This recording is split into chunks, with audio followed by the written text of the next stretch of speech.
first they made a myth to explain the beginning of a new technology. Then they defined who their characters were. So that brings in the literacy component for sure.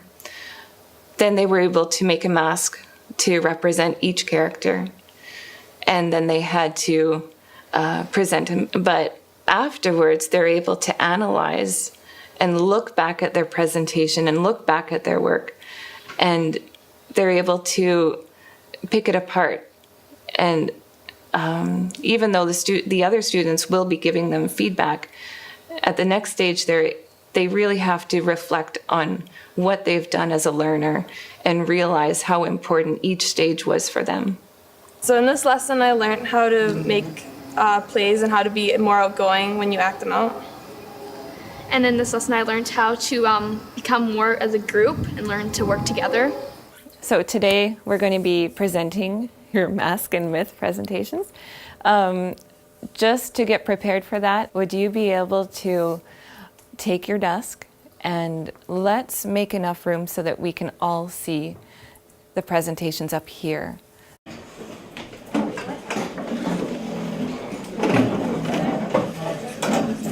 Mostly my strategy in forming groups just continues on what we've been experiencing in the classroom throughout the year.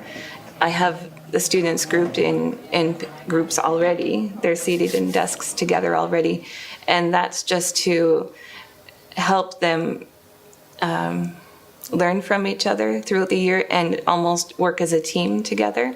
You have your written assignment to go along with your mask and myth presentation. In order to help you prepare for that, and also to help you get feedback, you know that we're having a placemat activity. This is to help you provide what for the people presenting the skit. What was the word that we used? Feedback. That's right.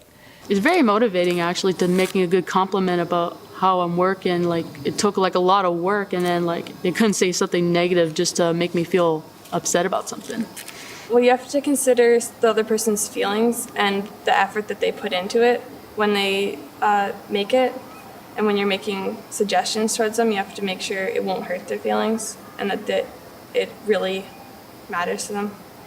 Now, even though you won't be redoing these after you get your feedback, it will help you from now on. It's not like this is going to be your first and last presentation in high school or for the rest of your life.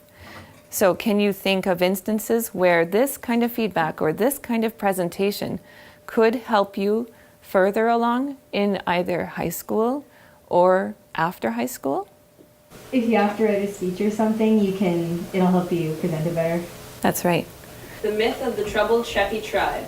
Many years ago in the Chepi tribe, there was a farmer named Nahimana whose crops were slowly dying. Without her crop, she ran out of food quite quickly. She began eating canned food. One afternoon, while Nahimana was working in her field, her dog Izzy buried the can opener in the field. Nahimana grew hungry and sought out for the hunter Nizoni for help. This is kind of a cool assignment for that because the students don't feel isolated in visual arts with this assignment. They get to pull on their strengths from different subject areas, from areas that they might not have realized could be applied in art. What's neat for them is that they can work in a group and use their strengths in language. For example, in their English classes, they get to learn how to write proper stories, and they can learn how to use that and adapt it to writing a myth. So it allows for a lot of discussion. It allows for a lot of sharing of ideas as they develop that literary or that literacy component. After that, they're able to, yes, they can use the visual arts, the creative process to develop their mask for the myth. But after that, once the mask is created, then they get to work together again to produce a dramatic component. So where they may be lacking a drama course in the school, well, now they can use drama in a visual arts class after having used English and applied it to a bigger project. So it's really it's good for them to be able to make the connections between different subject areas and realize the relevance of each subject area and how it can be connected to themselves. For our project, we decided to make a video because, like Miss Rose said, you get really nervous up here presenting, and we don't like that feeling. So we decided to make a video, and in our video, the technology we decided to use was the camera. So you'll be able to see and hear in the video like how our story, how the camera was created. Another technology that we've been able to use is just simply having the availability of students being able to videotape their presentations instead of simply performing in front of the class. Some students aren't as confident as others, or some students may want to put extra effort and extra time, and they'd rather have the opportunity to film their presentations and then edit them. So using the video camera for that is quite useful. We did a video because, like, I'm not really good in front of doing things in front of the class, so I usually mess up too. it's easier to do it on video where you can erase it and start over. I guess the prior knowledge that they had was learning about each of the elements and building on that knowledge and being able to apply it in a bigger project later on. So first they learned about line, shape, space, color, value, texture, and finally this one is form. So they were able to learn about when they were little and they made simple drawings, that's line. And even though it sounds so simple to them, when they hear it, when they start using line and they start talking about how it's used and they begin to look at it in a different way, then it builds their confidence in understanding art in a whole new way. So when they finally get to work with form and they get to build a sculpture and they get to apply the elements that they used earlier, they already have that confidence that maybe this is okay, and finally they can work with a new project and a new material and still learn, of course, and still be learning about form in three-dimensional and a material like paper mache, but they've built up to that. First thing you have to do is first you had to go on the West Coast Aboriginal site and look at 3 masks and pick 3 features that you like from those masks and create your own. And then you had to blow up a balloon and paper mache over it, but in mine I had to tape my beak onto my balloon first, then paper mache over it. There are definitely cultural connections within this assignment. Firstly, we take a look at a variety of cultures around the world and how they use masks, how they use materials to define their traditions, their beliefs. But in doing so, we think back to our own country and think about cultures that are represented here, both on the West Coast and nearby.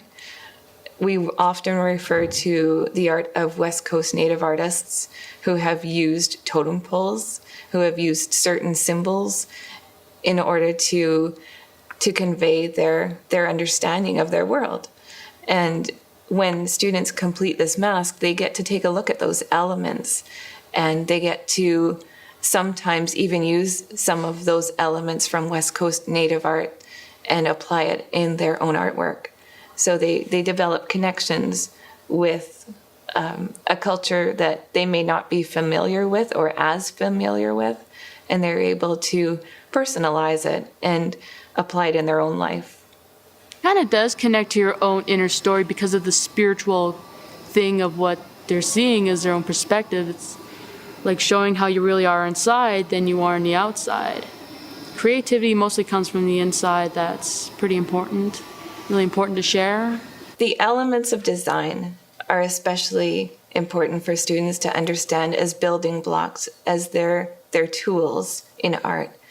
So as they learn each of those tools, as they learn how to use them and how to understand them, how to apply them. In this project, they all seem to come together. Line, shape, space, color, value, texture, form, it's all intertwined. It's all used in the creation of their mask. So it's really fun for some students because they realize art isn't limited to just producing drawings on paper. They can work with messy material. They can create lines using paper mache.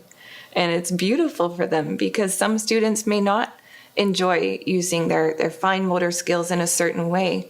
Maybe they like to make messes. Maybe they like to get involved with their hands and create something in an entirely different way. Even within visual arts, there's almost like there's different strengths of learners in a particular class.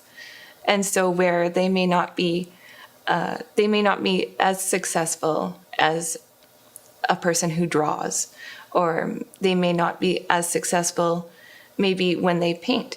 But as soon as you give them a new material and they're able to have that ability to work with something tactile and experiment with it and get messy and work it, then all of a sudden they can create a beautiful thing. So texture is so important there because they can feel it. It makes sense to them. All of a sudden, something that's been presented to them from the teacher is right there in front of them. So they can feel texture. It's right there, and they can use it to succeed.